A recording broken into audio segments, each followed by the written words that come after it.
Hinog na. Oh.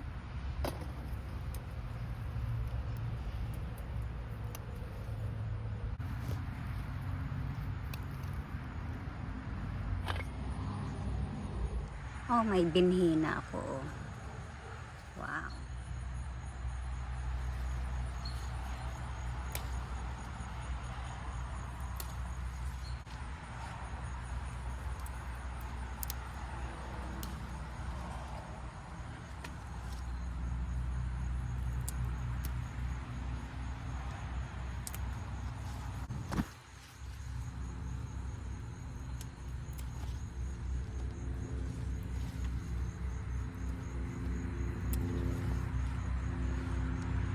Ito oh.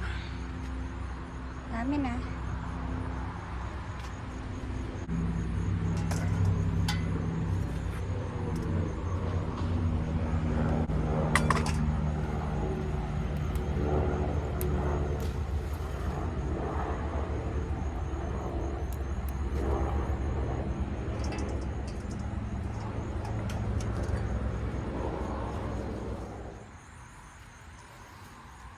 Ito binhi na naman oh, nahinog na. Ay, gumulang na. Ito pwede pa siguro. Yan.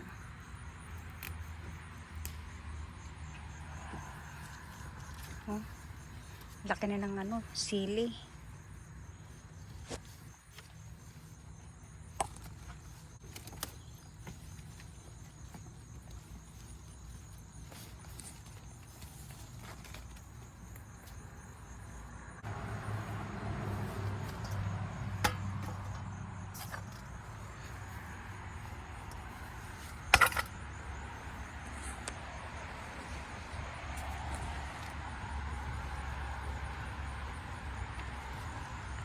Iba pala sa ilalim.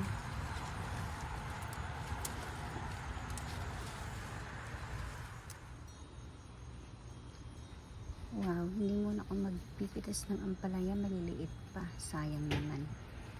Dahon na lang ihahalo ko sa inasinang gulay. Magluluto pa tayo ng inasinang gulay. Yan.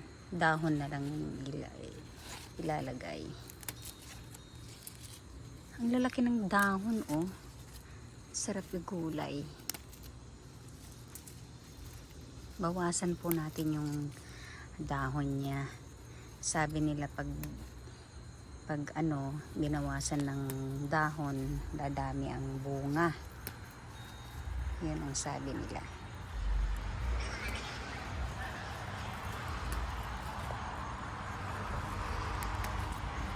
Laki oh. Laki ng bunga.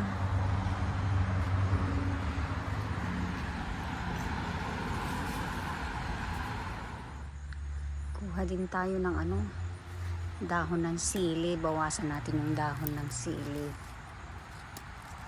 para mas lalo pang sumigla.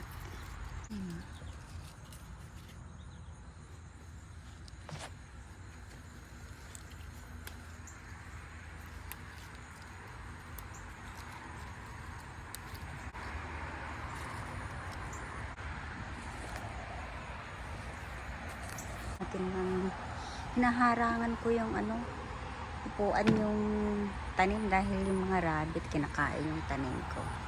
Yan.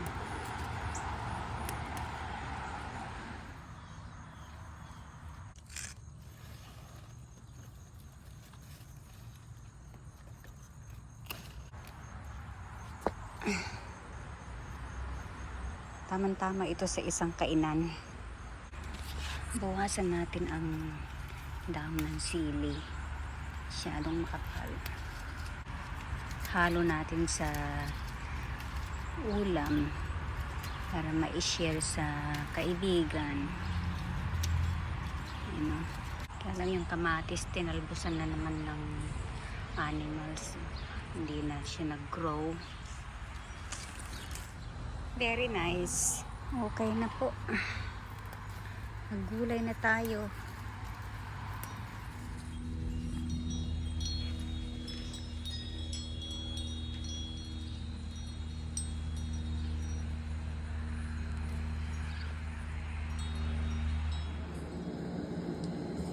itong sili, pamimigay ko yan sa friends ko.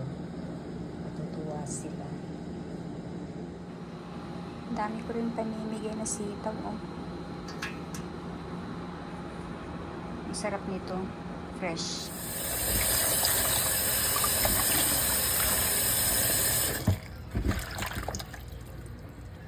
Pini po ito. Pinamigay lang din po sa akin ito sa mga nagtatanim sa trabaho. Namimigay din nila. So, namimigay din ako kapalit. Kasi wala po akong zucchini. Sarap po itong steam. Ito ang ating gulay ngayon. Ganda ng talong, oh. Very fresh. Green tomato, zucchini, dahon ng ampalaya, at saka dahon ng sili, at sitaw. Ilalaga po lang natin siya sa tubig na may bawang at konting asin. Okay, pinitas ko na yung green tomato dahil gusto kong unahan yung kung sino man yung kumakain na animal doon, inunahan ko na siya. Kasi paborito niya ang green tomato. Palaging kalbo ang aking tomato. So, pinites ko na siya para maunahan ko siya.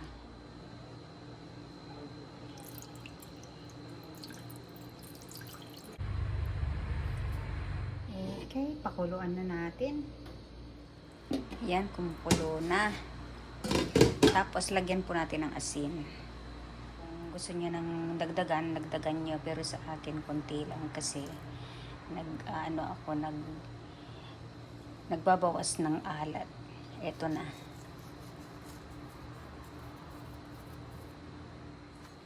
Then, haluin. Para matunaw ang asin. Ngayon, nilagay natin yung pinaka matagal maluto. Yung string beans.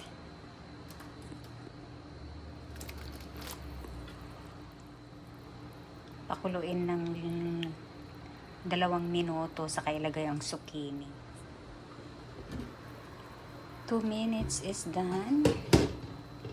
Now we're gonna put our zucchini.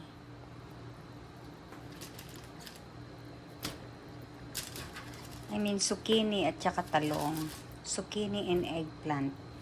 We're gonna pour them na sabay.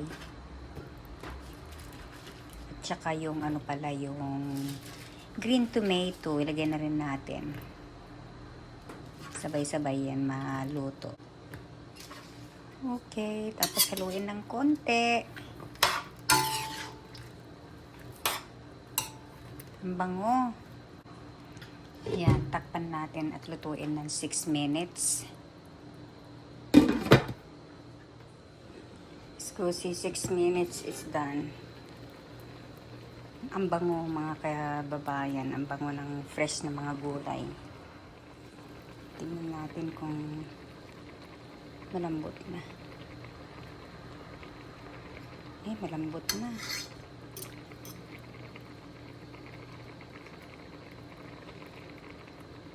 2 minutes pa.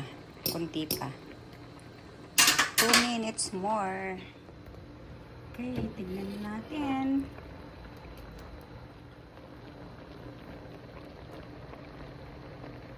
Ay, luto na siya.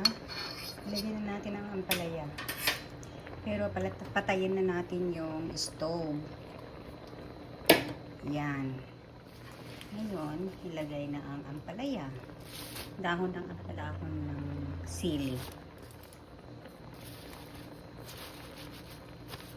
Kailangan po pag nilagay ang ampalaya, patayin na yung turn off yung stove. Lulutuin ang dahon ng ampalaya sa init lang ng kawali. Sarap at saka ang bango. Tapos na.